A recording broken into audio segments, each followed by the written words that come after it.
Dan yang paling menyampah saya nak bercakap, tapi terpaksa saya cakap juga saya, kerana perkara ini saudara Razif Samad, betul, saya setuju, bubar je parlimen sebenarnya. Yang apa ini saya tak seronok bercakap, tapi terpaksa bercakap sebab ini masih lagi didengungkan dalam media sosial, iaitu tentang isu muafakat nasional. Tak habis lagi rupanya lebay-lebay ni nak bercakap soal muafakat nasional, nak menyalahkan pimpinan daripada UMNO. Jadi Presiden PAS menyalahkan pihak tertentu dalam UMNO yang menyebabkan kerjasama melalui muafakat nasional tergendala hingga sekarang. Dia bukan tergendala, dah tak ada. Bukan disebabkan oleh pimpinan UMNO, disebabkan oleh tangan-tangan lebay-lebay yang ada. Anda lah yang menyebabkan, kerana anda mengundang, anda bersekongkol dalam Perikatan Nasional. Warga UMNO tak boleh menerima teman-teman daripada Parti Peribumi Bersatu. Ini kena jelas. Tiba-tiba bila dia katakan bahawa dalam kenyataan hari ini, dia kata bahawa Perikatan Nasional wujud terlebih dahulu berbanding muafakat nasional. Saya kata, Tok Lebay, berhentilah bercakap bohong. Berhentilah bercakap bohong pada rakyat. Jangan menegakkan benang basah. Sebab melalui laporan dalam Malaysia kini, Musyidul Ampas Hashim Janin berkata Piagam Muafakat Nasional telah berjaya menyatukan pengikut parti itu. Dan UMNO di peringkat akar umbi yang telah bermusuh sejak sekian lama kerana perbezaan ideologi politik sudah berbaik. Tapi dia kata bahawa PN wujud terlebih dahulu berbanding muafakat nasional. Saya kata, apa hal ni? Macam mana nak katakan Perikatan Nasional wujud sebelum muafakat nasional? Itu kenyataan yang mengelirukan. Kerana himpunan, saya nak jelaskan pada saudara, Himpunan Penyatuan Ummah, sehingga termeterainya Piagam Muafakat Nasional adalah pada 14 hari bulan September 2019. Ini fakta saudara. Kemudian Kongres Maruah Melayu yang dianjurkan oleh Parti Peribumi waktu itu, Tun Dr. Mahathir bersama dengan Tan Sri Muhyiddin apa semua, adalah pada 6 hari bulan Oktober.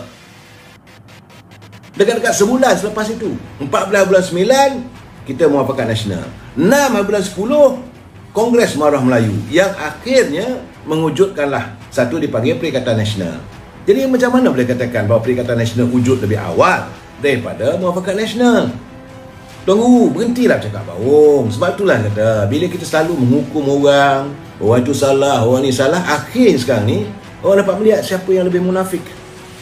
Munafiklah cakap bohong. Akui bahawa apa yang berlaku sekarang ni adalah kesilapan anda. Ini masalah. Dalam keadaan begini, saya haraplah agar dalam suasana politik yang tak menentu ni, saya kata tak menentu saya. Saya haraplah agar Yang Amat Perdana Menteri segerakanlah pilihan raya ni, selesaikanlah. Tadi saya dengar juga kenyataan daripada sahabat saya, Datuk Lokman Adam, dalam buah bicara dengan NHR. Dia kata the best thing adalah kita panggil pilihan raya. Inilah jalan yang terbaik. Untuk apa kita nak terus berbalah? Adakah pilihan raya? Biarlah rakyat menentukan. Saudara Alia Abdul, betul. Saya sebenarnya bukanlah saya nak marah ataupun nak maki hamun, tidak. Saya sebalik mungkin kita nak menyantuni, kerana banyak isu yang perlu kita laksanakan, banyak isu yang perlu saya utarakan. Isu rakyat, isu penanam padi, isu tentang peroleh getah, isu warga Felda, isu nelayan yang tidak lagi memperolehi subsidi macam dulu. Harga ikan yang tak menentu, harga ikan di pasaran tinggi, sedangkan mereka cuma dibayar oleh peraih-peraih ini dengan harga yang ciput. Ini perlu kita perjuangkan. Tapi dengan tengok keadaan politik begini, dengan Rafizi ni bercakap benda begitu, tambah pula jadi hadi-hadi begitu, mengelirukan rakyat dengan fakta-fakta politik yang tak menentu, saya rasa orang kata lenjan lah duk fikir benda begini. Ini yang kita harapkan bila diadakan pilihan raya. Tak kisahlah siapa nak perintah pun.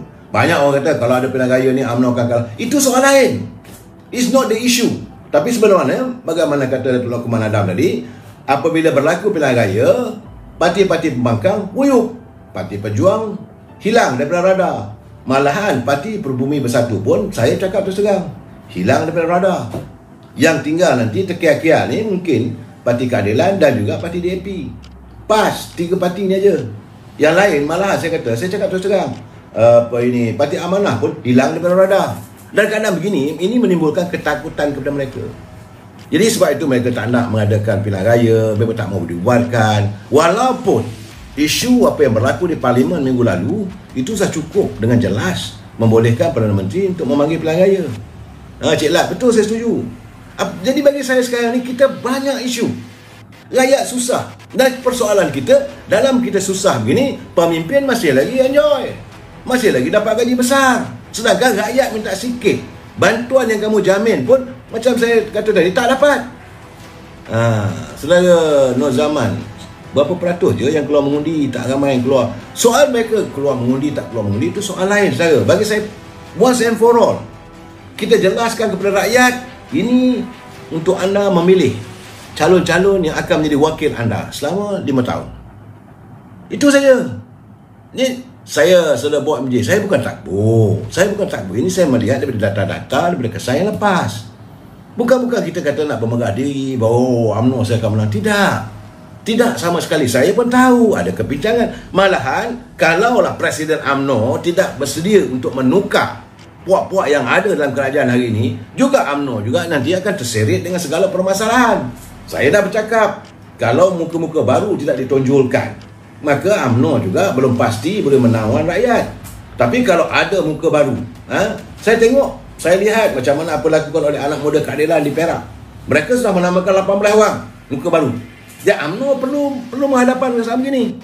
Dan kita tak mau lagi melihat muka-muka yang bukan muka caketing, saya ada. Muka yang tak boleh pakai. Menyampah rakyat tengok. Mereka hidup kaya raya, senang lenang.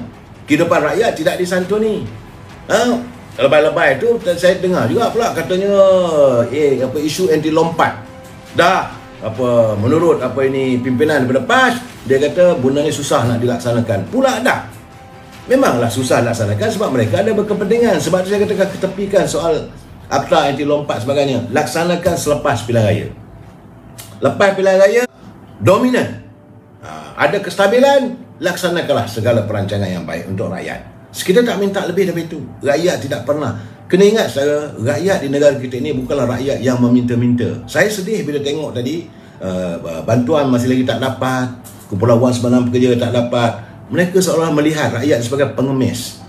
Please, tolong saudara yang bernama pemimpin, kena ingat, rakyat di bumi merdeka ini, mereka bukanlah rakyat yang meminta-minta. Mereka kalau boleh tak mau dilihat tanda tangan.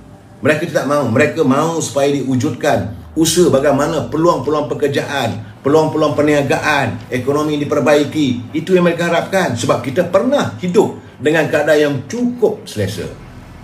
Era selepas Tun Hussein On, era zaman Tun Razak, negara ini bangun. Kemudian era Dr. Mahathir, saya kena terima juga hakikat 22 tahun.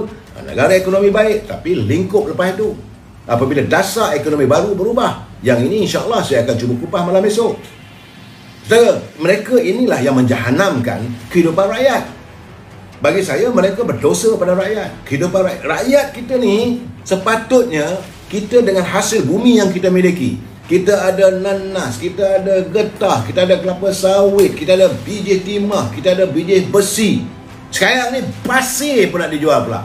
Kita ada minyak. Yang semua ini, tiap-tiap rakyat dengan 32 juta rakyat ini, saya berbual dengan mantan Menteri Kewangan Timur Leste, dia kata boleh dapat 5-6 ribu sebulan.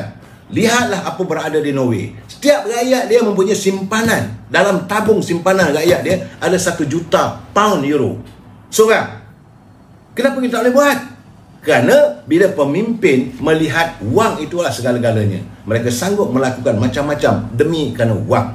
Mereka nak jadi korun, nak menimbul kekayaan sekaya-kaya mungkin.